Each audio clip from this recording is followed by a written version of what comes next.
আমি বারবার একটা কথা বলি যে এই দুনিয়াতে আল্লাহ ছাড়া আমাদের আপন বলে কেউ নাই।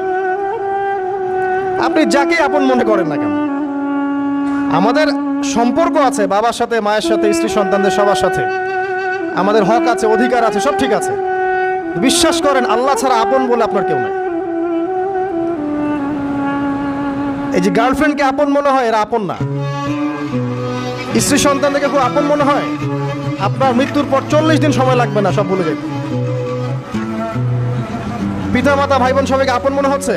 পিতা মাতার স্থান বাবা মার পরে, আল্লাহ রাসূলের পরে, সেটা ঠিক আছে, তো আপন আল্লাহ ছাড়া তারা নন। আপনি তাদের মনোপুতভাবে নিজে প্রতিষ্ঠিত হতে পারবেন না, তারা আপনাকে চিনবে না। বলো সারাটা জীবন তোর পিছনে এত টাকা ঢাললাম, কি করলি? কিছু করতে পারলি না।